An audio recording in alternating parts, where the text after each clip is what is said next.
Hola, buenas tardes y bienvenidos a esta primera conferencia, este primer webinar del mes de julio, pero también decimos con cierta tristeza el último de este ciclo de conferencias que hemos hecho con el Máster Oficial de Estudios Globales de Asia Oriental de la Universidad Autónoma de Barcelona.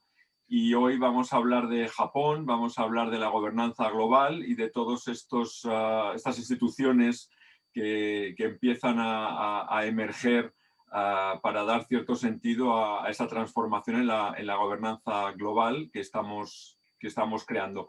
La conferencia va a ser en inglés, recuerden que pueden hacer preguntas en el chat y nada, bienvenidos a esta primera y última conferencia del ciclo, primera de julio. Y tienes la palabra, Blay, Blay y David, para que nos introduzcáis el ciclo, el máster y nada, cuando quieras, Blay. Muchas gracias, Rafa.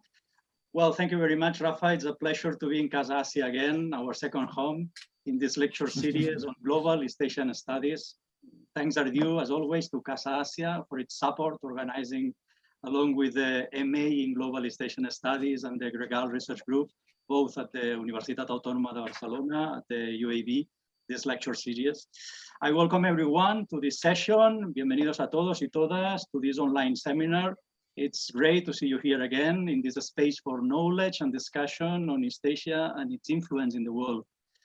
This is our last lecture in our lecture series on what we call Global East Asian Studies. This is the impact, cultural, political, economic impact of East Asian in a global world. During the last 4 months, we have enjoyed the work of distinguished lecturers such as Christopher Den from Edge Hill University, Jimin Park from Seoul National University and Sciences Po Paris, Daniel Mendez Moran from the Project Xi China, Lola Martinez from SOAS and the University of Oxford, Juan Liu from China Agricultural University and the ICTA at the UAB, and tonight, Hugo Dobson from the Sheffield University. Thanks to all of them, we have had the fantastic opportunity to discuss on several key issues related to East Asia, from the environment and climate change to the economic presence of China in Latin America, South Korean cultural industries, focusing especially on K-pop, Japanese cinema and its Western remakes, and tonight, Japan's international relations with Professor Dobson.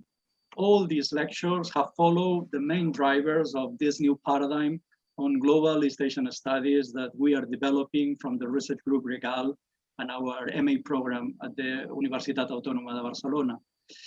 This is the theoretical paradigm that joins the traditional field of knowledge of regional studies, area studies, a field of knowledge shaping the geopolitical order of the Cold War, which is radically different from the international scenario that we have today, and the emerging paradigm of global studies, which nowadays is being developed from disciplines such as global governance, global economy, transcultural studies, global history and literature, global media, and so. Well, it is a truism to say that in the last decades, East Asia has become a main Asian of transregional influence. As we all know, East Asia has overflowed its traditional regional limits which, by the way, were defined in the 19th century by the Western powers. And actually, this overflowing of East Asia through the world is the topic and the approach of our MA program on global East Asian studies at the UAB. So before introducing you to Professor Hugo Dobson, please allow me to give the floor to Professor David Sauri, to David from the UAB, the coordinator of our MA program, in order to briefly introduce to you our study program. So David, now I'm going to share the screen here. And here it is. So David. Thank you very much, Blay, for this introduction.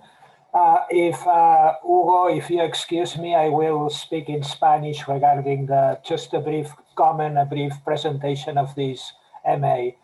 Bueno, esto, como ha comentado el profesor Warné, es un máster oficial en el que denominamos Estudios Globales de Asia Oriental, precisamente por lo que comentaba el profesor Warné, ¿no? Para estudiar un poco la creciente influencia de los países de Asia Oriental en el mundo, ¿no? En este caso es muy importante señalar que nuestro objetivo es aprender, estudiar, no tanto sobre estos países de manera interna, para eso ya tenemos un grado de 4 años también en estudios de Asia Oriental, sino más que nada mirar hacia afuera, ¿no? Mirar un poco sobre su influencia global, ¿no? Y esto lo concretamos pues, en un máster de 60 créditos que tiene varias asignaturas troncales, 2 de muy importantes, por ejemplo, en ámbito todo lo que es la influencia de Asia en productos culturales, discursos representacionales, identidades, etcétera, etcétera, todo el apartado de la cultura. Y luego también otro módulo muy central al máster, que es el módulo que denominamos de geopolítica, economía y medio ambiente, ¿no? Igualmente para ver en temas la influencia, evidentemente, pues cosas como, por ejemplo, el Belt and Road de chino, todo lo que es el boom de la economía coreana, por ejemplo, toda las cuestiones muy relevantes medioambientales, como por ejemplo el papel de estos países tanto en contribuir al efecto invernadero y al cambio climático global, como también en recibir pues sus consecuencias más negativas en forma de fenómenos extremos en la naturaleza, aumentos del nivel del mar, etcétera, etcétera, ¿no?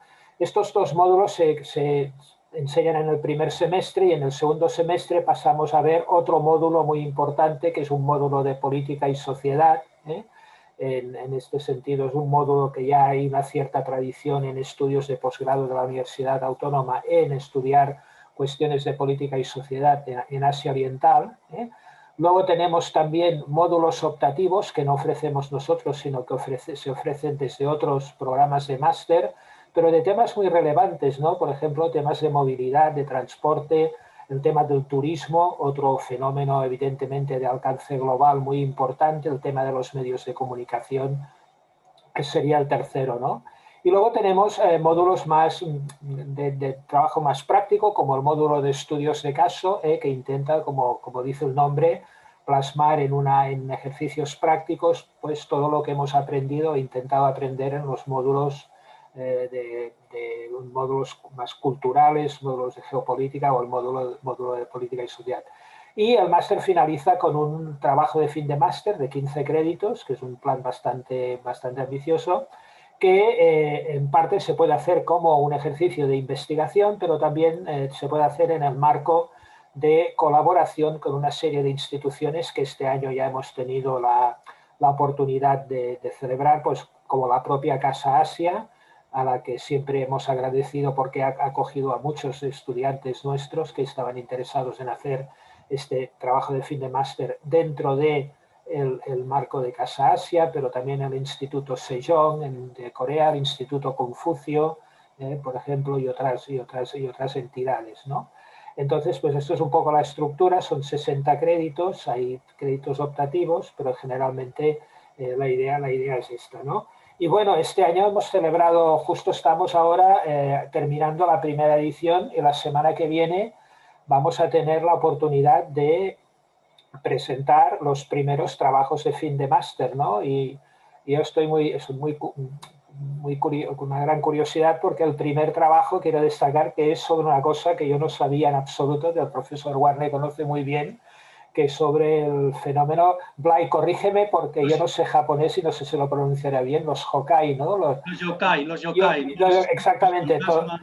En la cultura japonesa, estas figuras míticas de, digamos, de espíritus, etcétera, etcétera, y cómo han revivido a través del manga, anime, videojuegos, etcétera, etcétera. Yo que no tengo ni la más remota idea de este tema, más bien me dedico a temas de medio ambiente, he disfrutado muchísimo leyendo este trabajo y creo que es el tipo de trabajo de fin de máster que vamos a tener. Este es el primero, con bastante variedad de temas, etcétera, etcétera. Bueno, nosotros buscamos perfiles de todo tipo, de gente que esté interesada, no nos basamos exclusivamente en lo que son digamos, el conocimiento de las lenguas. Nos interesa mucho ofrecer una formación interdisciplinar, nos interesa mucho tener alumnos que vengan digamos, de grados variados, preferentemente de ciencias sociales y humanidades, pero este año también hemos tenido un ingeniero informático, por ejemplo, que está muy interesado en temas de movilidad urbana y está haciendo el TFM sobre Hong Kong. O sea que buscamos estos perfiles también más variados, ¿no? Y luego un poco el tema de las salidas profesionales, eso es lo que esperamos, por supuesto, esto es una, digamos, son todas las posibilidades, ¿no? Hay trabajos de consultoría, de asesoría económica, trabajamos con una empresa coreana, por ejemplo, que la señora que es la propietaria de la empresa pues nos da clases, ofrece prácticas, etcétera, etcétera. Todo el tema de las industrias culturales, creativas, contenidos, comunicación, marketing, gestión cultural, el tema del turismo, muy importante también a nivel global. Esperemos este año, como se podrá imaginar, el turismo, al menos en Barcelona, el turismo asiático y todo el turismo en general, pues ha sido un año terrible, ¿no? Pero bueno, esto se puede recuperar y hay interés además del tradicional interés de los japoneses por Gaudí, pues empieza a emerger un turismo chino, un turismo coreano, o sea que también en este ámbito también se pueden encontrar posibilidades de trabajo. No me quiero extender más, muchísimas gracias, os animo a consultar la página web y en este caso, pues, también muy satisfecho de este ciclo y agradecido a Casa Asia por acogernos y esperar que el año que viene podamos repetir con un nuevo ciclo. Gracias. Muchas gracias, David. Many thanks, David. Creo que ya no estoy compartiendo en pantalla, ¿verdad? No. Perfecto, pues muchas gracias. Many thanks, David. So it is now a real pleasure to introduce you to Professor Hugo Dobson, who is going to talk about one of the main areas of expertise of our MA program on Global Station Studies, which is international relations, in this case of Japan. Dr. Dobson is Professor of International Relations of Japan at the School of East Asian Studies at the University of Sheffield. His research interests focus on international relations, multilateral organizations, and global governance, especially on the role of East Asian countries in the G7 and the G20. He has published several books and articles, and he has been invited to teach and research at various institutions around the world, including our university, the UAB, during this week in what has been a great PhD mini course. We also have the pleasure of having with us as a discussant, Julia Bañeras, a Cooperation Officer for Asia at the European Commission, Directorate General for International Partnership. Julia is a former student of our BA on East Asian Studies at the UAB, and she has a master in global security at the Graduate Institute of Geneva. She has specialized in Japan, and she has worked at the United Nations in Geneva, among other institutions. Well, many thanks, Professor Dobson, of course. Many thanks, Julia, for accepting our invitation. It is great to have you both as distinguished lecturer and also discussant. Please, to the audience, feel free to post your questions and comments using the chat for the final discussion that will be conducted by Julia. And well, let's start, because tonight in this session, Professor Dobson is going to talk about the relationship of Japan with what he calls a gaggle of Gs. Something quite difficult to translate into Spanish. Actually, a gaggle is a kind of a messy group, a cluster without a clear organization. So we have translated into Spanish as tropel, which is not a very common word, that's true. But it is a better word than pandilla, multitud, or even grupo, that don't fit as well to this idea of chaotic international aggregation, but finally an important aggregation, no, a political one, international one. So many thanks, Professor Dobson, for accepting our invitation. It is a real pleasure to host your lecture tonight. And please, the floor is yours whenever you want. Please, the floor Thank is you very much, Bly. And good evening, everyone. Let me just try and share my screen. Hopefully that's working okay. Great, excellent. So yeah, I just want to sort of begin by saying thank you and apologies. You know, often we start talks like this with a thank you and an apology, but also to sort of maybe even have a joke as well. We'll see. So thank you to Bly and UAB. I've had a wonderful week here in Barcelona, although I've done it from the comfort of my office in Sheffield. I'm probably the only British person alive who's never been to Spain, so I was really looking forward to possibly visiting Barcelona. But maybe sometime in the future it'll come to pass. But I've had a wonderful week teaching a mini course to some of the students at UAB. So thank you very much to Blythe for the invitation. Thank you to Casa Asia for the invitation to speak to you tonight. And it's a wonderful way to round off a wonderful week. So thank you very much. I should apologise first of all, because you may hear some background noise as I speak. I've got two small children, Alex, who's 5, and Iris, who's 7. And they are quite excitable, especially this time in the evening. So if you hear any background noises, I do apologise. I think we're probably quite used to it now. There used to be a time, once upon a time, it used to be quite a novelty for children to walk in on interviews and seminars while you were online, but now I think we're just used to it and we accommodate it. So that's my thank you, that's my apology. Maybe we've not got time for a joke just yet. Maybe we could, the G7 and the G20 doesn't seem like the most obviously funny subject, but possibly there'll be opportunities for the joke later on, we'll see. And also, just as an aside, I'd like to say I really appreciate learning what the Spanish translation of gaggle is, tropel. I've spoken in Japan about this before in the past, and the Japanese word that has come up has been kenso. But again, they sort of struggle to translate it. Gaggle, I mean, in English, we use gaggle as a collective noun to describe a collection of geese. So the idea is noisy, it's cacophonous, it's chaotic, and that's the sense that we're trying to get with this term, a gaggle of Gs, that there's been a proliferation of informal G groups within global governance. So what I'm going to talk about over the next sort of 40 minutes or so is to talk about the G7 and the G20, because they are often some of the most misunderstood mechanisms of global governance. Often we just see the photographs of the leaders shaking hands, and that's about the extent to which we understand these groups. And they are very distinct in what they can do and what they can't do in the way that they function. So I'll talk a little bit about the G7 and the G20, the way they relate to each other and their role in global governance, before then talking about recent developments and how we now have this gaggle of Gs.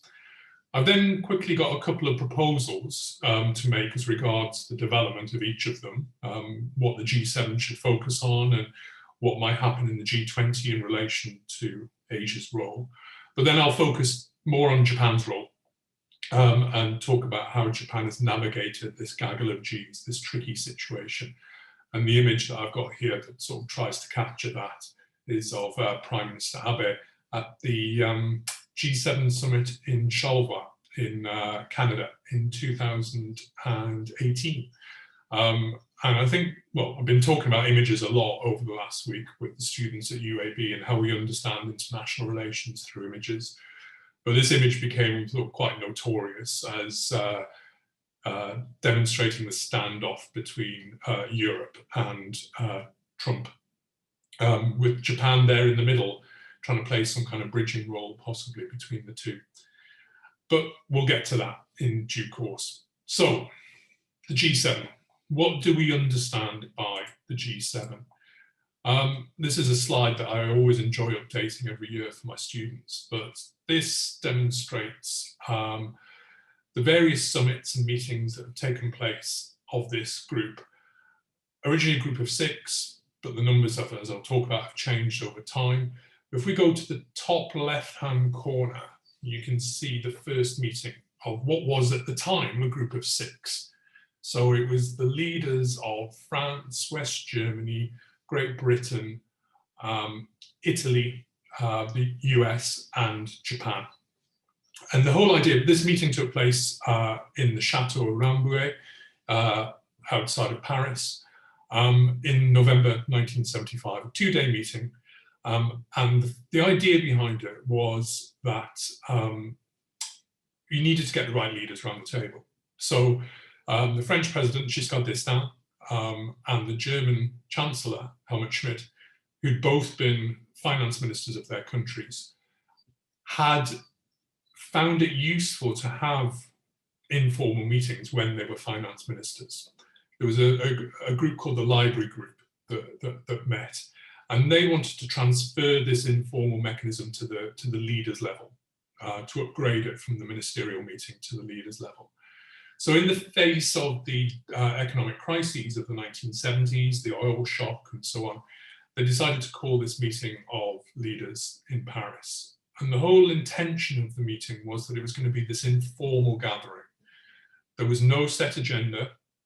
Originally there was going to be no declaration at the end of it. In the end, there was a declaration, but the intention was to not take any notes, not have an agenda, not make a declaration, just get the leaders together for a face-to-face discussion and try and inject some political leadership into addressing the issues of the day, to try and get over the bureaucracy that was clogging up the system and try and inject some political leadership. So it had been described as a fireside chat. Let's get the leaders, the right leaders, in the room together. They can talk man to man, and it has been predominantly man to man. There's only ever been 4 women who've participated in the summit. Get the right leaders in the room and they can talk about the issues of the day. Now, it was meant to be a one-off meeting, but it was found to be a useful mechanism. So the following year in 1976, Gerald Ford hosted a meeting of the leaders.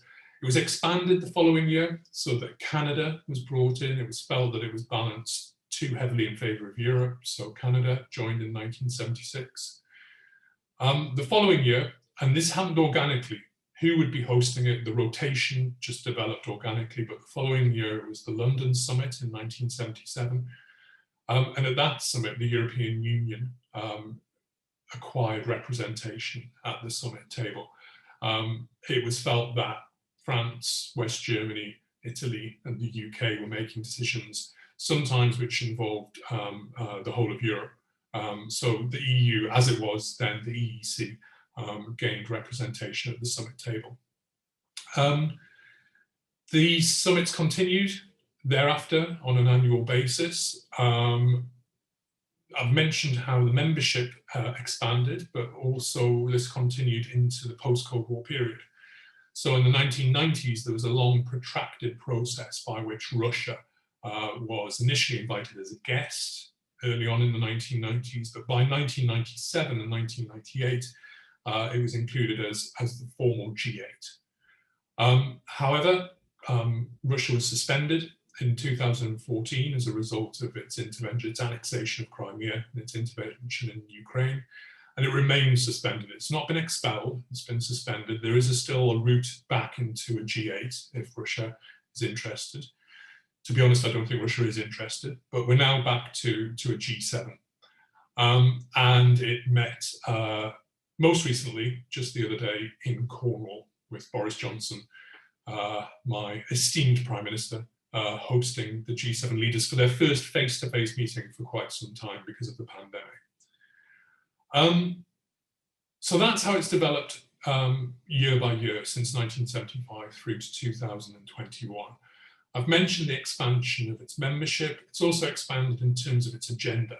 So originally it was very much focused on macroeconomic issues, but that soon shifted to embrace political and security issues.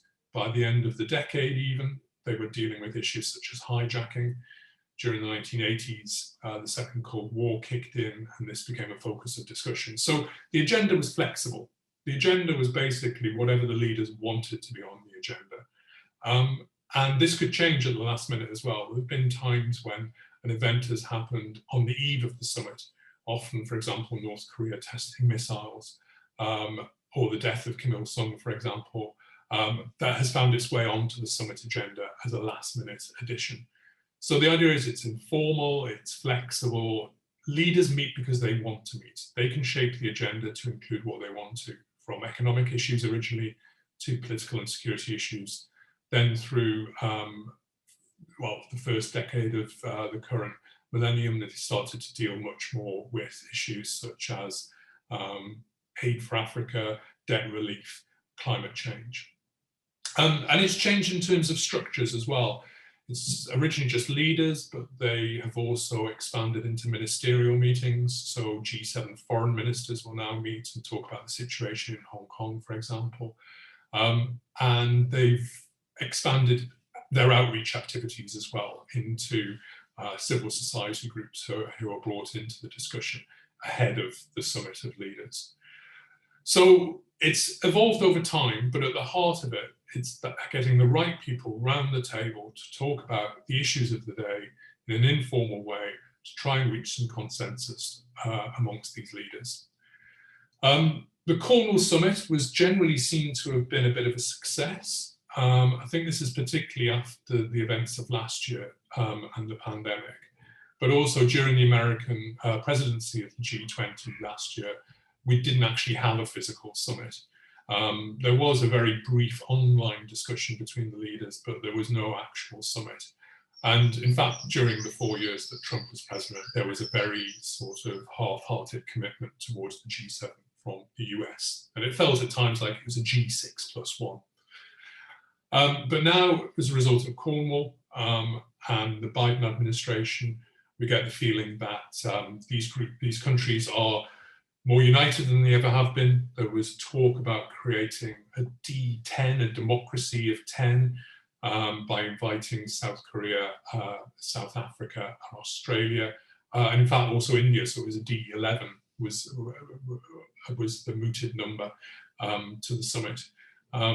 So it seems that there's a bit of a renaissance going on. I was listening to a seminar the other day organized by CSIS in Washington, and it had the American representative, the Sherpa, the bureaucrat who assists the prime minister or the leader in the process of engaging with the summit. They had the UK Sherpa and the US Sherpa, and they were both agreeing that the G7 is probably stronger now than it's been in a long time. It's definitely, the G7 is back after a few years of having lost its way, possibly. Now, as I said, if you want to make sense of the G7, if you want to make sense of this group, I think a good way to do it is to look back in history. And for those of you who've studied your international history, you may well remember studying the concert of Europe, the informal grouping of great powers that met firstly at the Vienna Congress to decide the post-war, post-Napoleonic War order in Europe, and then would meet when necessary to deal with issues of the day as they emerged. Now, this is sort of a way to think about the G7, because the G7 it has no legal status. It has no formal position. It's informal. It doesn't have any means to enforce its decision. It's not like the UN, which is seen as the legitimate center of global governance. The UN has a charter. The G7 doesn't have that, doesn't have a constitution, doesn't have a membership criteria, doesn't have a physical headquarters, doesn't have a staff who work for it. You know, those staff don't have a pension scheme, they don't have a canteen where they eat. It's not like these formal, it's not like the WTO or the United Nations or the International Monetary Fund. It's an informal gathering. And the concept of Europe is sort of in some ways the easiest way to make sense of that. It met when it needed to deal with the issues of the day that required great power consensus, whether that was Greek or Belgian independence, for example.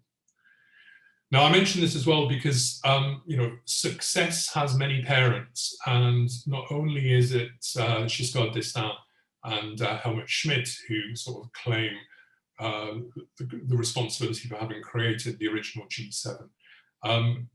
You can also see other people like Henry Kissinger claiming the credit for having created the idea for the G7. And Henry Kissinger wrote his PhD thesis, as I'm sure many of you know, all about the concert of Europe, all about the Congress of Vienna and how it redrew the borders or restored the pre-Napoleonic world order in Europe. And in a way, Kissinger could claim that he was trying to enact his PhD thesis, the ideas behind that thesis, by advocating for the creation of the G7. We all say these days that our research has to have impact, but that's quite a good example of where research can have an impact. More recently, however, we're in a position where we're not talking about the G7 necessarily. Attention has shifted over the last sort of 10, 12 years or so to the group of 20, the G20. Now, the G20 has a very, very similar genesis to the G7. Now, it first met in the top left-hand corner there in 2008 in response to the global economic and financial crisis. Now, the G7, or the G8 as it was then, was seen to have failed to respond to that crisis. When it met in Japan, in Hokkaido, for the Toyako summit in the summer of 2008. At that summit, the focus was very much on climate change. Global economic situation didn't even feature on the agenda. And what we had was obviously Lehman Brothers collapse and then the global financial crisis that followed. So the G8 was largely seen to have been a failure in responding to that particular crisis. And there have been questions asked about it. Well, there have been questions asked about the G7 and the G8 throughout its lifetime. But over the last sort of 20 years or so, there have been many more questions asked about whether it was relevant anymore. Did we have the key countries sat around the table? China being the obvious one that wasn't there. So the G20, which had been meeting, the G20 had been meeting again as a finance ministers meeting in the same way as the G7 had met as a finance ministers meeting before it was upgraded. I think I'm going to get a home invasion here. Alex, is that you? Do you want to say hello to everyone in Spain? No, Dad, I want to tell something to you, Dad. Do you want to whisper it in my ear quickly? Hello, Alex. Yes, you can see Mum. She'll help you with that, okay? No, Mum said I can't do it. Okay, just a sec. Sorry, everyone, I won't be a minute.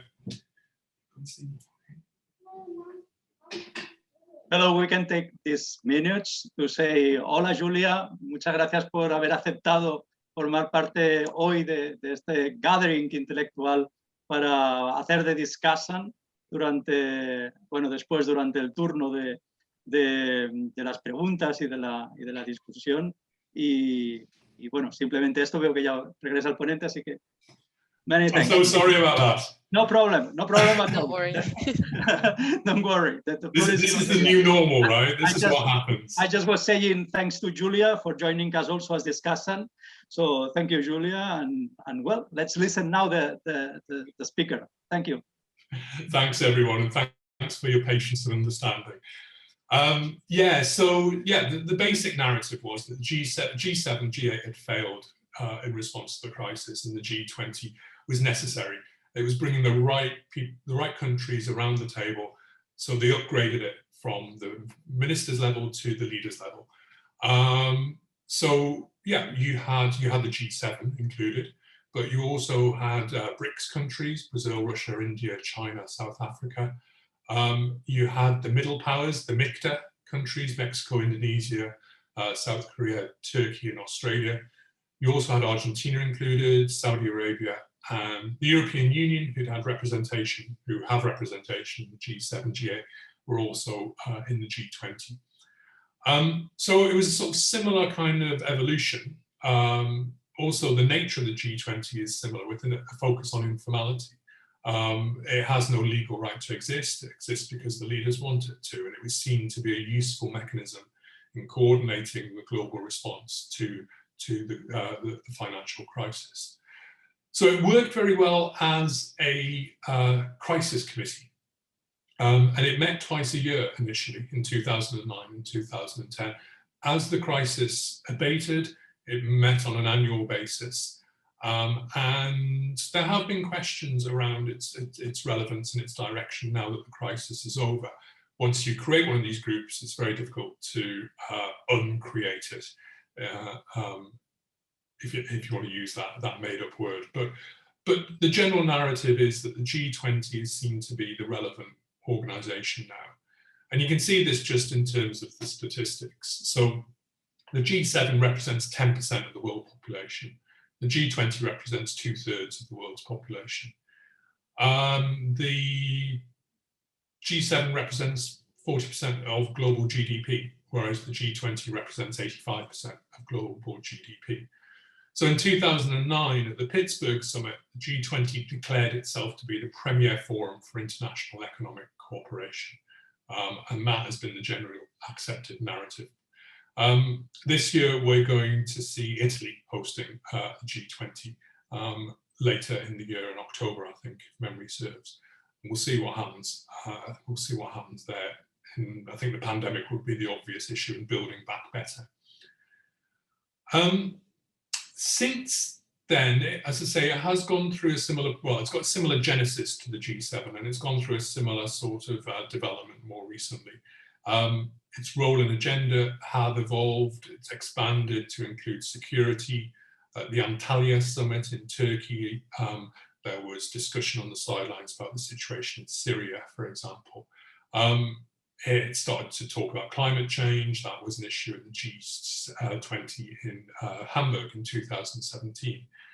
But we've also seen that the crisis has abated, the financial crisis has abated, and it's tried to deal with more difficult issues such as climate change. You can see that the diversity in its membership has started to become a bit of an issue. And this is where it differs from the G7. The G7 is a group of like-minded countries with similar values. The G20 has a very broad and diverse membership. So you have Saudi Arabia at one extent, Canada at another extent. There's quite a broad range in between those two countries. And also, as the crisis has abated, the G20 hasn't necessarily made the move from a crisis committee to a steering committee. People have tried to imbue it with that role, but it's not quite managed to assume that role that people have wanted. And it's also had its own issues of representation as well. You know, the G20 doesn't solve all the illegitimacy issues that the G7 had experienced. Now, what this has resulted in, whether it's a G7 or a G20, is that, okay, so the basic narrative that the G20 is the only show in town and the G7 doesn't matter anymore, basically did not happen. The G7 continued to meet, despite being written off, and Cornwall seems to be stronger than it's ever been. So, as I say, once we create these groups, it's very difficult to get rid of them. And what we now have is messy multilateralism, or this gaggle of Gs. And I tried to sort of capture the nature of this in a Venn diagram. I should say that I essentially failed to capture the messiness of it. I'd hopefully got some of it, but it's way more complicated than what I've got here. So what we've got here is, I mean, what's not on this chart actually, first and foremost, is the idea of it. Some people have said that there's a G0. There's actually, there's no consortium of states who are steering the global economy or global governance more broadly. A G0 is what we have. But at the heart of this Venn diagram, I've put a G2. Now this is an imagined G2, but it's the G2 of China and America, China-America, if you like. Now they overlap neatly with the G7 and, if you like, the G5 of the BRICS countries. So America is part of this imagined G2, but it's part of the actual G7 as well. China is part of this imagined G2 and part of the G5, the BRICS countries. So there's a bit of overlap there. Now, all of those countries are part of a G14, which was suggested, put forward at one point. And the idea, this was put forward by the French President Sarkozy. And the idea was to include the G7, the G5, and add to that other countries, including Mexico and Egypt. This was at the sort of height of the Arab Spring. We then had a G16 proposed as well by Japan. The idea was that that would include the G7 plus Russia when it was a G8. We'd also have Australia, South Korea, Indonesia, and other rising powers, and it would be focused on climate change. So the idea is you have a variable geometry. You get the right countries around the table in order to deal with the issue that they need to be there to discuss. So you need Australia there to talk about climate change. And then it goes through to a G20, which I've talked about already. But then again, you know, there's 175 countries outside of the G20 who don't get to participate. What about them? Now, Singapore has set itself up as a representative of the 3G group, the global governance group, and tries to input the voices of non-G20 countries into the process. But you could take this to the extreme and say, well, why don't we have a G195? You know, we have the formal center of global governance in the form of the United Nations. Why don't we have an informal source of global governance as well, and take this G concept, this informal concept, to its logical extreme, if you like. Okay, so what I want to do quickly is just take a little detour and want to just talk about two suggestions. One for the G7 as regards to the direction it should take, and one for the G20. I've got some links to articles which I'll not put in the chat now, I'll put in the chat later on when I've stopped sharing the screen. And the first of these is sort of, it's based on a paper that we recently published in a journal called Global Policy, called How Informality Can Address Emerging Issues, Making the Most of the G7. And in very, very simple terms, the argument is based on this table.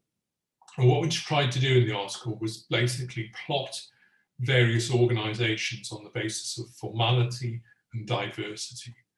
So you'll have in the top left-hand corner highly formal and highly diverse organizations like the United Nations or the Paris Agreement on Climate Change. You then have very formal but quite like-minded groups like the European Union. Then we get into the informal. So the G20, highly diverse in its membership, but informality is what distinguishes it. It's sort of similar to the World Economic Forum in a way, highly diverse in terms of membership, but an informal grouping. And then we have the G7, like-minded, shared values, values of democracy, free markets, rule of law, human rights, and so on. Very like-minded and informal. And our argument is basically because the G7 occupies this distinct position, it should focus on trying to address newly emerging, highly disruptive issues. The kind of issues that sort of characterize the very complex world in which we live. Now, the G7 shouldn't try to engage with well-understood international problems that fit into neat existing categories and already have a natural home. You know, there's already an organization tasked with dealing with issues like global security or whatever it may be. The G7's beauty is that it's informal and flexible enough to deal with the kind of issues that are emerging in our complex world. So issues such as artificial intelligence, issues such as cryptocurrencies, issues that haven't sort of quite found the right home yet. The G7 can play an important role by being a group of like-minded leaders with the same interests and the same values, but also being informal enough to be able to adapt to those new issues. It should be the first port of call for dealing with those issues. It may then delegate those issues to an official organization, as it has done in the past. But that's the role that the G7 should play. I'll share the link. I've given you the reference there. I'll share the link with you when I've stopped sharing the screen. As regards the G20, one interesting development that happened when the G20 first met at the leaders level was that there was a lot of discussion about the expanded Asian membership of this group. So as an original G7 member, Japan is now joined by Australia. I'm defining Asia very broadly here, but Australia, China, India, Indonesia, and South Korea. So you've got this alphanumeric configuration of an A6, the Asian 6. And the idea that some people spoke about was that membership of the G20 might force or encourage these countries into some kind of coordination with each other, some kind of caucusing ahead of G20 summits. That's what Europe does, after all, to ensure a coordinated response at the G20 summit. However, looking at concrete behavior since the rise of the G20, what you actually see amongst these countries is divergent agendas and competition even. So it's either it's very difficult to find common ground, or there's too much common ground and they're competing over it. So this can sort of be seen across a range of different areas of G20 activity. It can be sort of seen in promoting national interests versus promoting the norm of internationalism. It can be seen in terms of claiming a regional leadership role. Practically every country there is trying to be the leader of Asia in the G20, or acting as a bridge between developing and developed countries by promoting certain models of sustainable development. Again, either these countries are divergent or they're in competition with each other.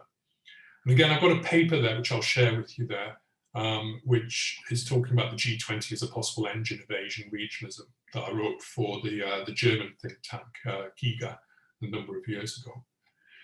Now, as I say, initially, it seemed that this Asian Six wasn't going to work. Asian regionalism wasn't going to be driven forward by the G20. However, we have sort of seen over recent years a possible move in this direction. And this revolves around more of an Asian three in a way, between China, South Korea, and Japan. Now, if you take the example of the G20 summit in Hamburg in 2017, what you had were a series of bilateral meetings between the leaders of all of those three countries. So the day before the summit, Moon Jae-in and Xi Jinping met, which proved to be a positive meeting discussing North Korea, the whole THAAD anti-missile system in South Korea. On the first day of the summit, Abe Shinzo and Moon Jae-in met and tried to stress the sort of future-oriented nature of their relationship and tried to agree the resumption of reciprocal visits. And on the last day of the summit, Xi Jinping and Abe Shinzo met in what seemed to be the beginning of the reset in Sino-Japanese relations and planning out future mutual visits. So it seemed to be that creating these bilateral meetings could provide a jumping off point to create a sort of mesh that might constitute an Asian three in Northeast Asia, at least. I know you mentioned Christopher Dent has spoken to before. He has talked about how mesh regionalism can emerge through bilateral interactions. And there could be potential for something similar happening here, the bilaterals that happen at G20 summits, resulting in more coordination between at least the Asian three of Northeast Asia. And this could expand to an Asian six as well. Now, one thing I've suggested elsewhere, especially with a colleague, Greg Chin from York University in Canada, is that the G20 should create some kind of permanent secretariat. And say it's an informal organization, depends on the host government.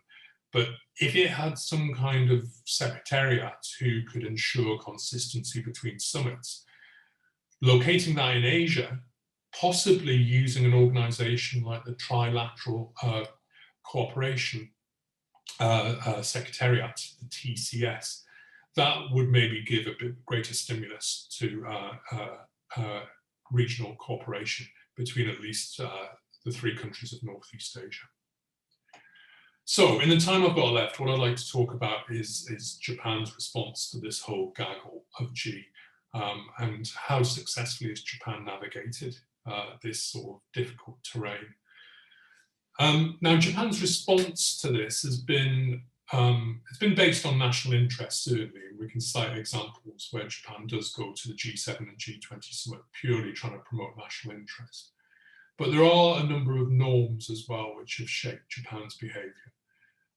So bilateralism, have an image to sort of capture the closeness of the US-Japan bilateral relationship. This is Nakasone and Ronald Reagan at the 1983 Williamsburg summit, where they presented each other with these specially embossed baseball jackets. And Reagan said that he was going to be the pitcher and Nakasone had to be the catcher, so stressing the close relationship between the two. And this is an important point. Japan has always used the G7 to manage the bilateral relationship with the US.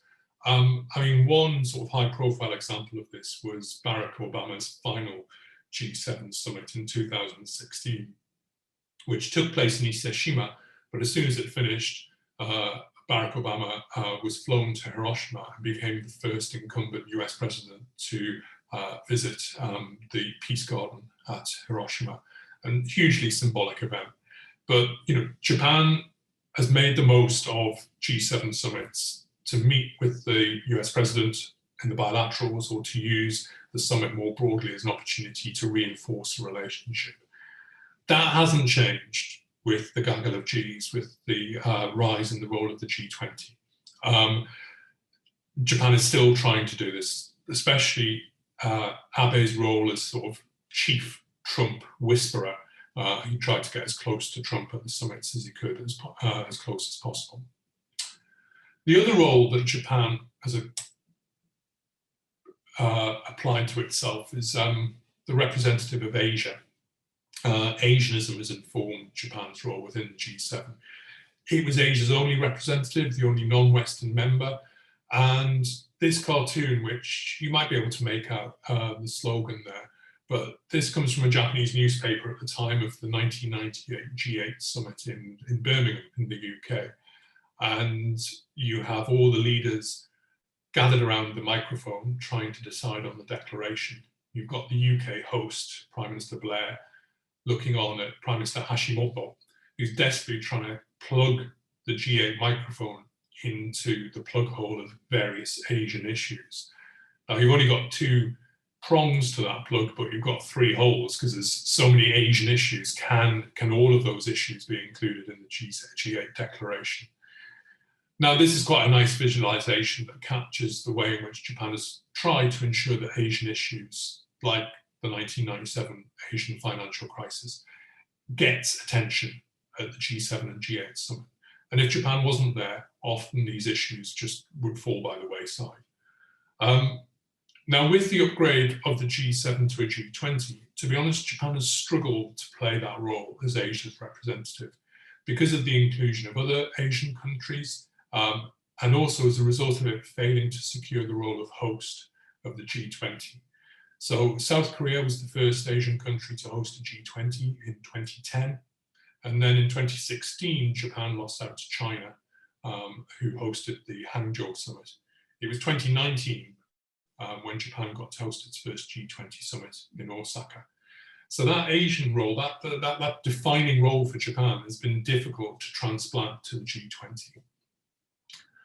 As regards internationalism, what I mean by this is the idea that Japan wants to be a good global citizen. It wants to respond to the idea that it's a responsible member of international society.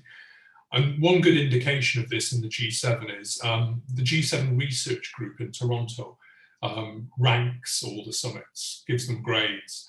And if you look at the various G7 countries who've hosted summits over time, Japan has hosted 6 G7 summits. Japan consistently gets higher grades than other countries. Remember, Japan was excluded from other mechanisms of global governance, like the United Nations, for a number of years. It only joined the UN in 1956. It's still referred to in the UN Charter as an enemy nation, although that clause is defunct, but it's still symbolic. And Japan is kept out of the UN Security Council despite being one of the largest donors to the UN budget. However, in the G7, its status was recognized from day one. So Japan has responded to that great power status that the G7 has accorded to Japan and tried to ensure that G7 summits have been successful.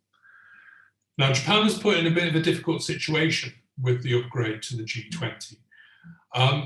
It didn't want to be held responsible for an unsuccessful G20. It wants the G20 to succeed, but it doesn't want the G20 to succeed to the extent that it eclipses the G7. It wants the G7 to continue, the G7 which guarantees its status as a great power and its position as Asia's representative.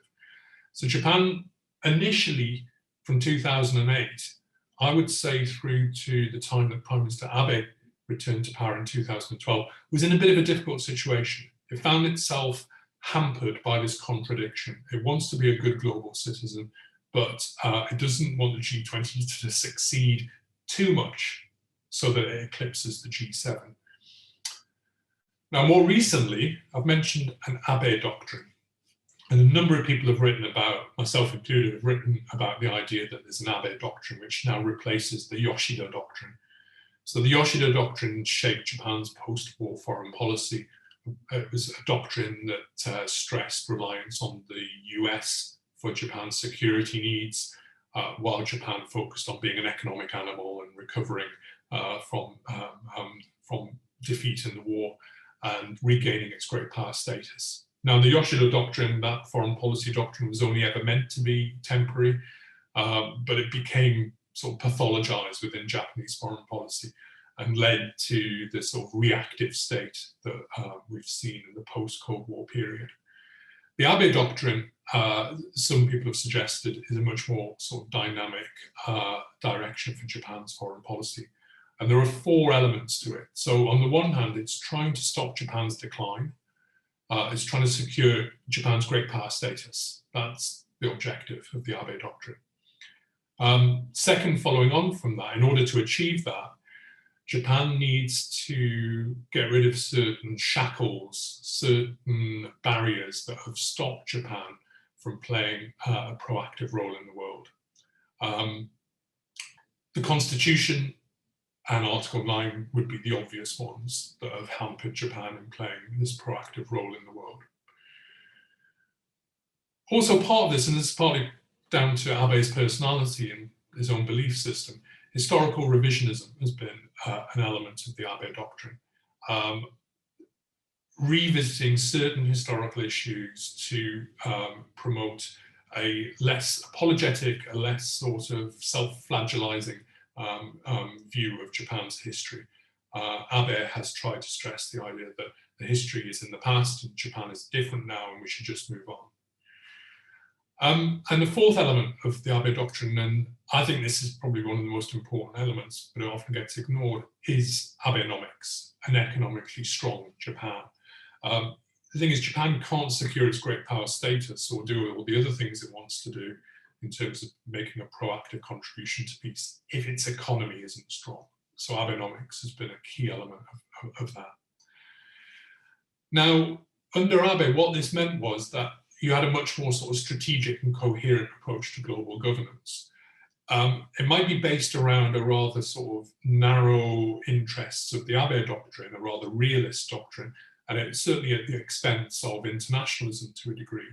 But it did demonstrate that Japan was being much more joined up in its thinking and its behavior in the G7 and the G20 under Abe. So what you saw was, in terms of those 4 elements of the Abe doctrine, you saw Japan regularly going out and stressing its great power status at these summits, whether it was the G7 or whether it was the G20. It was able in the G7 to stress the like-minded nature of the G7 and carve out a distinct role for it to play based on those shared values. But in the G20, it was also eager to stress that G7 is at the core of the G20. And Japan at the core of that. Again, within G7 and G20 and other mechanisms of global governance, the United Nations in particular, Abe has stressed a proactive contribution to peace. You've seen a sort of emphasis on the role of human security, Japan's sort of ideological contribution to our understanding of security. But Japan is coming up with ideas, it's contributing personnel as well. And making a proactive contribution. Weirdly enough, historical revisionism has even emerged. At the G7 summit in 2013 that was held in Northern Ireland, the emphasis was put on the role of women in conflict. And Japan played an active role in ensuring a common G7 position on this issue and creating a fund associated with that to address the disproportionate effect that conflict has on women. But there was an interesting sort of element to that, and that was that Japan was very keen to stress that this was not historical. This was not going to talk about the comfort women in particular. So it was forward-looking, the emphasis as far as Japan was concerned.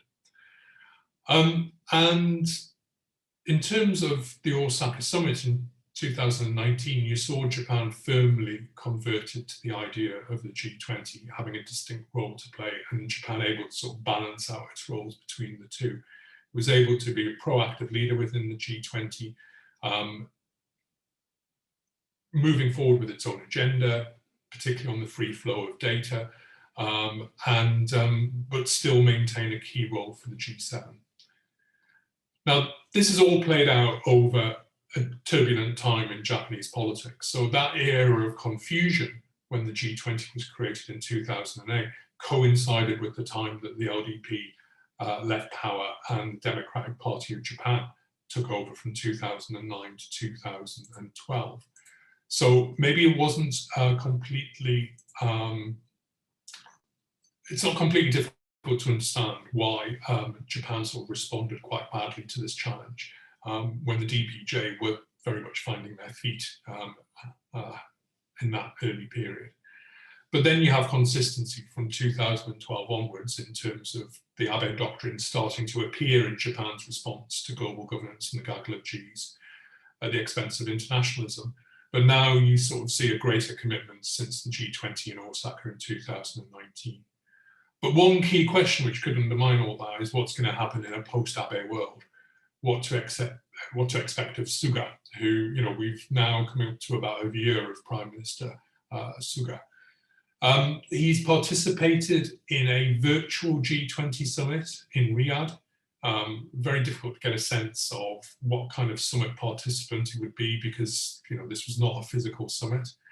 He did travel to Cornwall recently for the G7 summit. My take on Suga, and this might come up in the questions and answers, but my take on Suga is that he is, I mean, Suga was the longest serving chief cabinet secretary. He was sort of Abe's enforcer in a way, who worked behind the scenes, if you like. I think that's where his skill set lies. And Suga almost needs his own Suga in order to work behind the scenes.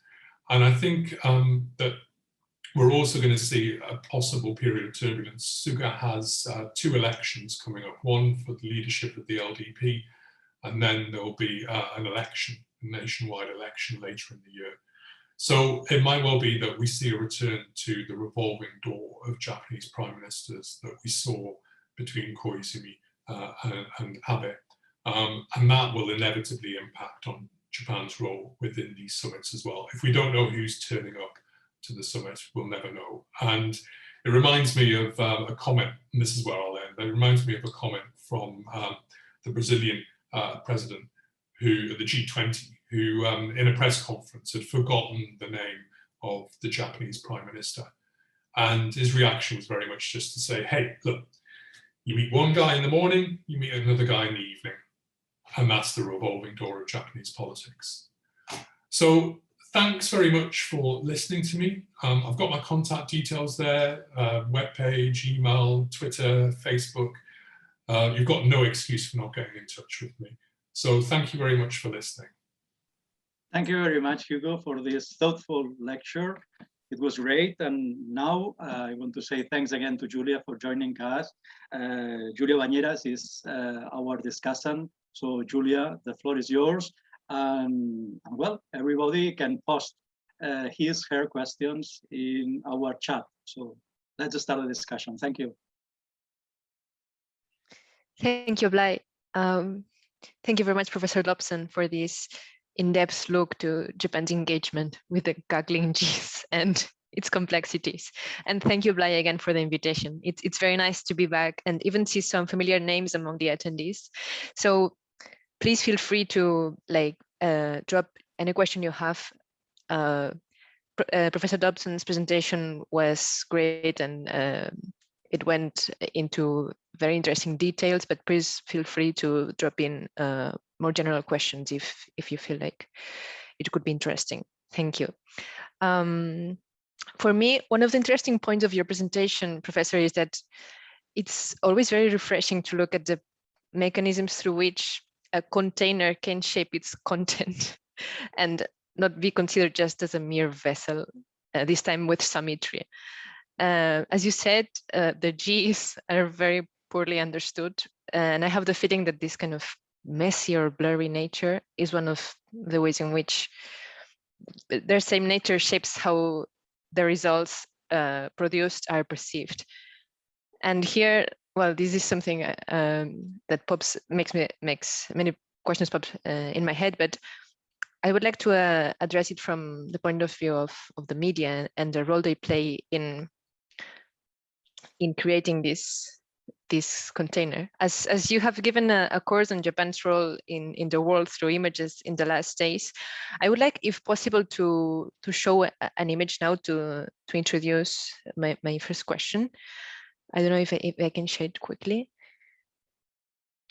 It's a picture of the recent G7 summit in Cornwall, and it's one of the pictures that I have seen more consistently reported in Japanese media, with of course the accompanying title of Suga Hitoribocchi, like all by himself, not being engaged in the small talk that's so important in summitry. So I wanted to continue a bit with a reflection that you were making at the end on Suga's role, and maybe also beyond Suga's role. Is this Abe doctrine that you were talking about really finished with Abe? And what do you think are the ingredients to make it long-lived in the LDP, considering the nature that I was talking about and that you explained so well of the G7? Thank you.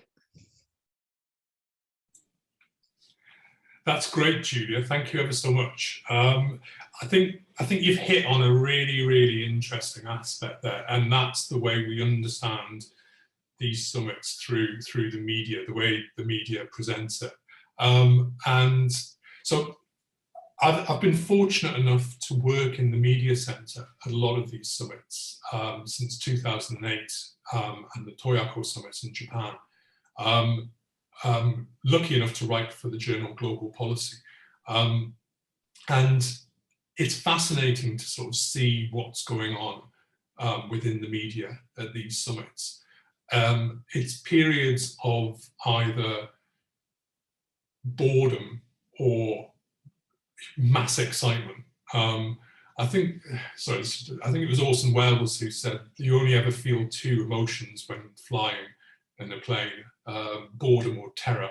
And it's a bit like that with G7 and G20 summits. It's either journalists are sat around twiddling their thumbs, drinking free beer at the bar or whatever, or they're running around like crazy trying to submit their stories at the last minute. And one thing that's struck me, I mean, I hope there's no journalists in the audience, but what has struck me is that the journalists don't necessarily understand a huge amount about the summit. They don't understand the format, as you said, like the container. They might understand what it contains. They might be interested in the issues of climate change, and they're always interested in the leaders and the personalities and those kind of things. But they don't necessarily understand the nature of the G7, what it can do and what it can't do. So, I mean, one thing I've tried to do when I've been in the media center at these summits is put myself out there as a talking head who can provide some kind of context to the media reporting that takes place.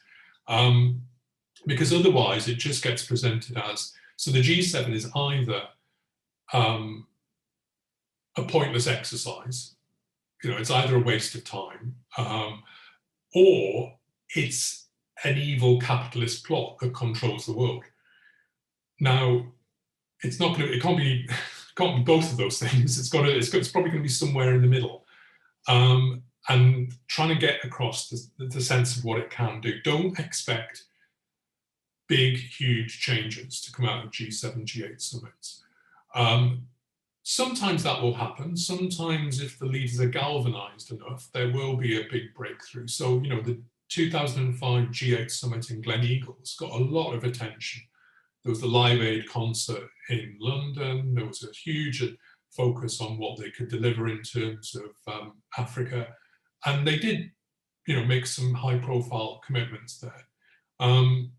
And again, the G7 in Cornwall has made some high-profile commitments in terms of what it's going to do in terms of vaccine donations. Now, whether they deliver on that is always, that's the job of civil society and academics to hold them to account and make sure they do deliver on those promises. But these summits, they're much more sort of incremental. Issues will be discussed throughout the year on year. They'll revisit them time and time again, and they'll make incremental change. And often the G7 or the G20 will delegate the issue to a formal organization. So the G7 or the G8, when it met in Okinawa in 2000, agreed on a range of efforts to address diseases, parasitic diseases. And that led to the creation of the Global Health Fund, which has generally been regarded as a success, but people don't associate it with the G7 or the G8. So the successes can get lost in the mix. So you're absolutely right, the media plays a key role in that. And you mentioned about Suga being sort of hitoribochi. I mean, that again is fascinating because the Japanese press since the 1970s they've always focused on the leader's photograph and tried to plot where the Japanese Prime Minister is. And the place on the very far end has always been referred to as the sort of the reserved position for the Japanese Prime Minister. And he's felt a little bit on the limb, maybe not that confident in these informal discussions. Sure, you've had prime ministers like Nakasone, Koizumi. I mean, Koizumi was able to really sort of strike a chord with some of the other G8 leaders, and Abe as well, who seem to be sort of quite comfortable in this kind of role. But traditionally, yeah, it's been, I think it's the 3 S's of the Japanese Prime Minister, that he's smiling, he's just smiling politely, he's silent in the meetings, and sometimes he's sleeping. That's the way the Japanese press have often sort of characterized the Prime Minister's role. But to get to your question about, the Abe doctrine and how that might develop and embed itself in Japanese foreign policy. I mean, I think in terms of foreign policy, Suga has largely been setting out the message that it's business as usual, that things aren't going to change, that he's going to, I mean, he's largely the architect of a lot of Abe's policies anyway. So it would be surprising to see any huge change. I think there might be a slight shift in emphasis, but no great changes taking place with Suga. How long Suga will be around? We'll see. I mean, things have not been going well in terms of Japan's sort of vaccine. It's getting going with the vaccine rollout, starting to get some momentum, but I don't think Suga's sort of getting a huge amount of praise for the response to the pandemic. But I think whoever replaces Suga, if it was, I don't know, Kono Taro, for example, I think any of the candidates would largely be pursuing a similar foreign policy line to Abe. I don't think that's going to change anytime soon in the near future. But I mean, thank you, Julia, for raising all those excellent points about the nature of the forum as well as the nature of Japan's participation. Shall I go to Yvette's question? Yes, I think it's complementary with what you were talking about. So yes, please. Brilliant. Okay. So thanks for that, Yvette. As Julia said, it's not out of the blue at all. Very complimentary.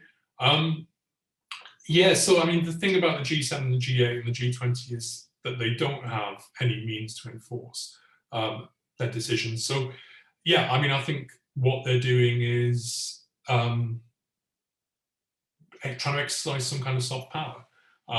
They're often trying to use the weight of who they are to try and back up the decisions. And in fact, I mean, you can see an interesting strategy that the Japanese government have sometimes used with reference to domestic policies that depends upon the sort of legitimacy that a G7 or a G20 commitment can have. So, for example, Prime Minister Noda attended the summits and went to the summit specifically to bring the issue. I mean, he talked to other leaders about the issue of a consumption tax rise, got the general approval of fellow leaders, was able to then go back to Japan and say, well, I know this is controversial, but look, I've got the approval of the other leaders. So, you know, this is now almost like an international commitment that we've made. And similarly, you could see Abe doing that with Abenomics. He was going every G7 and G20 summit. The Japanese government was making efforts to explain Abenomics, show how Japan was proactively trying to address 20 years of economic stagnation. And if the G7 or the G20 in its declaration said, we have heard and support Japan's efforts to revitalize its economy under Prime Minister Abe, Abe could then use that to say, well, look, I've got international approval for what I'm saying we should do, and that's a commitment of sorts. So it is soft power. It's sort of trying to use persuasion rather than sort of coercion, certainly. And have the summits been more impactful than a political tool than meetings held by recognized organizations like the UN?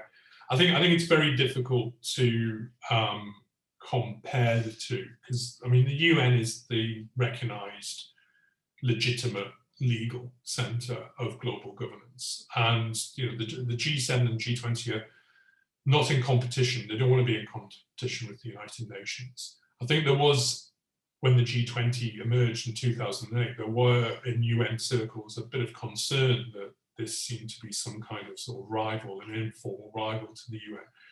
But you know, the UN Secretary General attends these meetings often, as do other representatives from WTO or the World Bank and so on. So I think it's more of a sort of family of organizations and institutions and forums. And what's necessary, and this has been necessary for a long time, is some kind of ordering. There needs to be some kind of spring cleaning of global governance to get over this messy multilateralism. So rather than organizations all trying to do the same thing or address the same issue, we need to go through them all and say, you know, like that simple index that I showed before in terms of diversity and formality, if we can divide out organizations by their membership, by their format, by their nature, we can then task them with the appropriate issue to deal with, and we can see how they relate to each other, how they report to each other, and how they reinforce each other. This is what global governance requires, some kind of ordering. And in fact, at the very first G7 summit that took place in 1975, when it was a G6, this came up on the agenda. People were saying multilateralism is too complicated. We need to stop we can only create a new organization if we get rid of one. One in, one out should be the rule. And people are still saying this today. So I think it's not necessarily a system of competition, but it definitely requires sorting out. It requires some spring cleaning, I would say, in response to that event. I don't know if that answers your question, but I hope it does.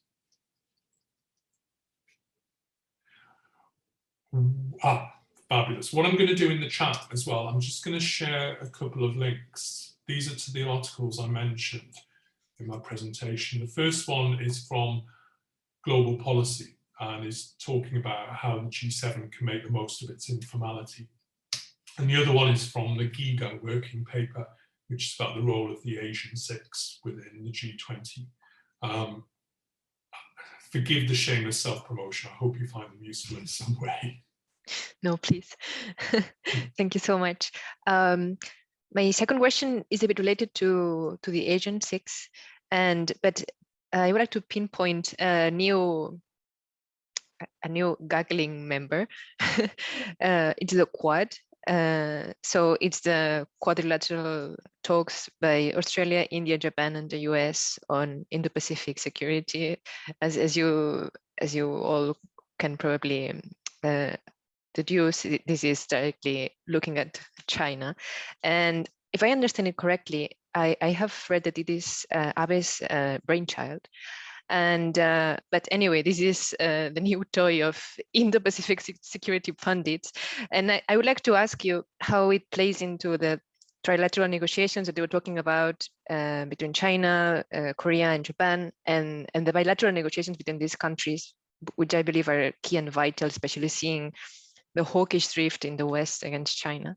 So do you think the Quad could cripple the ambitions of this intra-Asian dialogue? I have heard that many experts say that the Quad shouldn't be seen as a new, how can you put it, full-fledged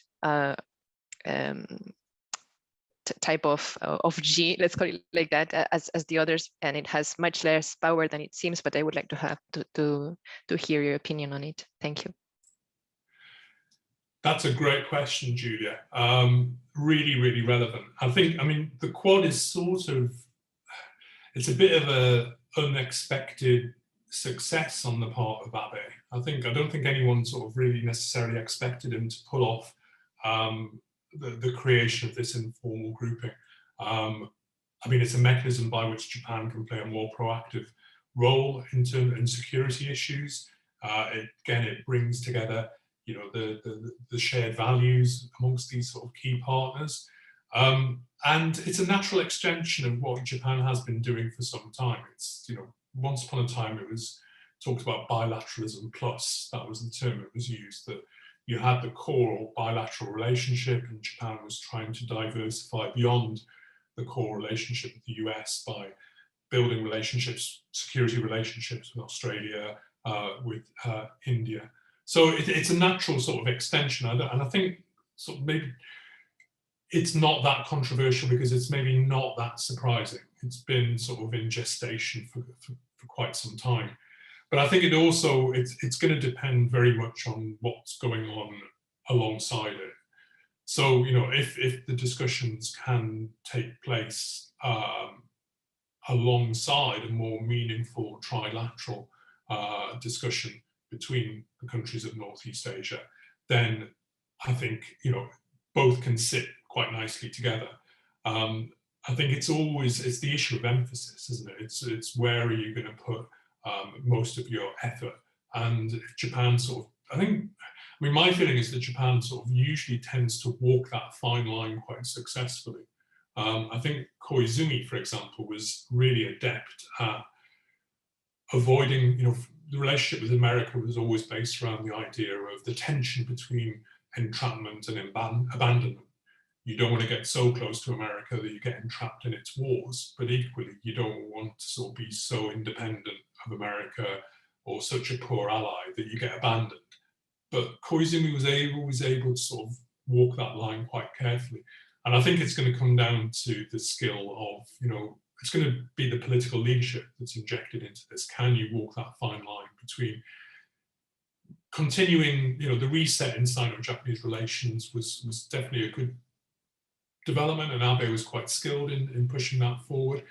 Relations with South Korea, actually, I mean, that's one issue that we should single out, because that's one area that really, you know, that was the first item that Suga really needed to address as Prime Minister. You know, obviously the pandemic came along and distracted attention, but that's one area which really sort of requires remedial attention at the moment, I would say. But it's going to come down to what kind of politician is leading Japan. I mean, it's an interesting time that we're talking about actual leadership within Japan. Usually we just talked about the Prime Minister as being a fairly peripheral character, but, you know, now we're seeing that a leader like Koizumi and a leader like Abe can really have a huge impact on Japan's role in the world and ultimate success as well. Does that help in any way? Does that? Yes, thank you very much. Good. Okay, we have 3 minutes left. I had a couple of questions more. We have time. I think it's a bit linked with what you were saying about Japan's leadership and where it puts its emphasis, but it's about the last Cornwall Summit results, let's call it that way. It's about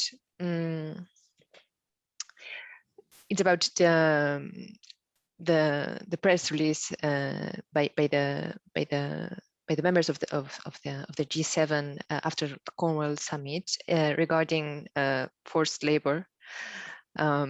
as the participants may know, there was a condemnation of forced labor in the note that they released, and apparently Japan was one of the countries that was less inclined to add this mention to forced labor, and of course not mentioning China, which I have read that the US was very keen on including. So this is one of the, this shows that really we don't even see even 1% of what's going on behind, because we can imagine the struggle to put up this page.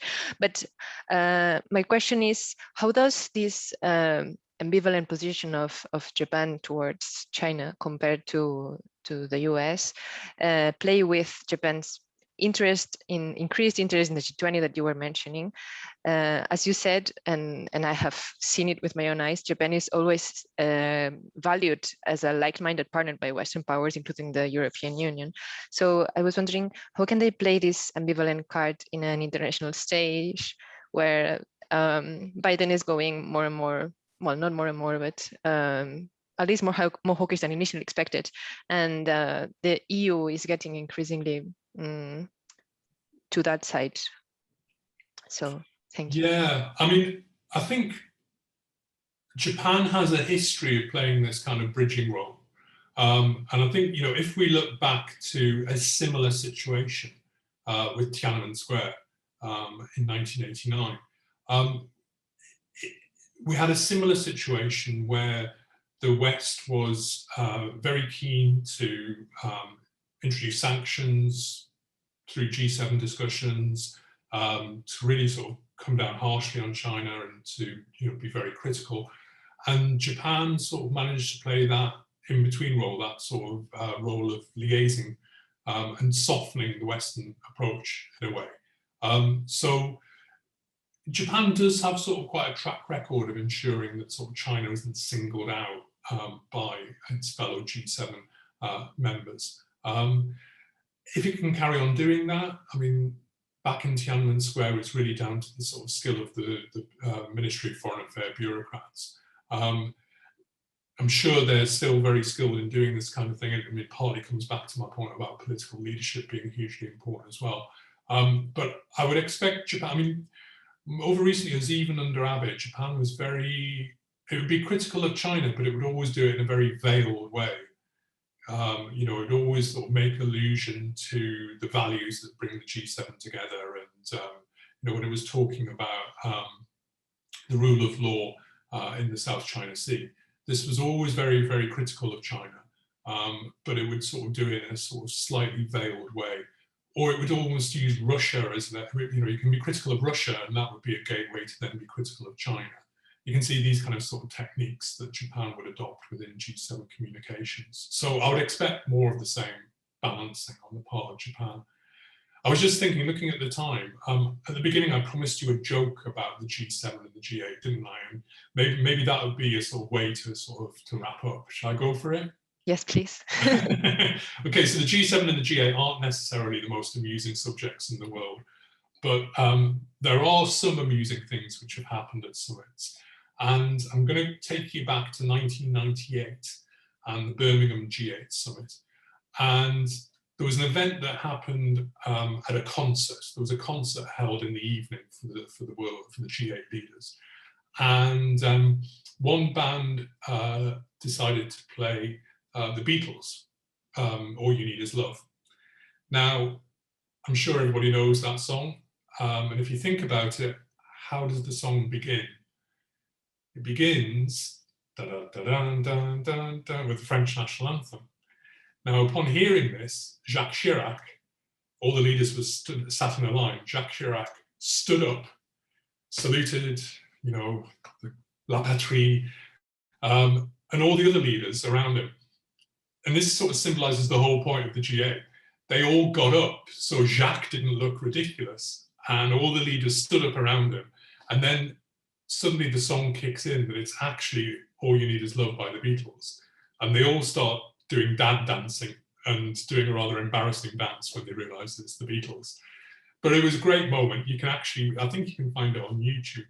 And it just showed how the G8 stick together. You know, they try to sort of support each other and not single out any member. So again, your point, Julia, it comes back to the whole form of these organizations as well. So thank you very much, Julia, for all your comments, and thanks to the questions as well. Yes, thank you very much, Professor. It was a very interesting conversation, and it's a pity that we need to close it already. We're 3 minutes behind time. But yes, really, thank you very much. I think you have given us a lot of tools to look at the coming summits with new eyes and see more things that we weren't able to see up to now. Thank you very much. Thank you, and sorry for the child invasion as well. No, no problem. It has been great, so terrific. Thank you very much. A lot of food for thought. We have enjoyed it and learned it a lot. So thank you, Professor Dobson, for this thoughtful lecture and for being so generous, sharing with us your knowledge. And thank you, Julia, for your thoughtful questions too. So thank you very much, David. This is our last lecture in this lecture series. But for sure, if Casa Asia wants, we are very grateful to Casa Asia. We will do it again. We will repeat again with a new lecture series the next academic year, David. The micro, David, sorry. Sorry, it's been a great way of ending our seminars, and we are really thankful to Hugo and Julia for their participation. And as Blythe said, we hope that next year we can continue with these seminars, which I think they are really, really interesting and very, very good. Thank you very much to all of you, Casa Asia, and see you next year, hopefully. Well, thank you to you. Thank you to Hugo and Julia, of course, from Casa Asia. And we are expecting to continue this collaboration. We are really happy, and I think it's important for Casa Asia to increase our collaboration with other institutions, and your university for us is a very key partner. So you can count on us, and we can start preparing the next lecture series whenever you want. So thank you to all of you for your work, and we keep in touch.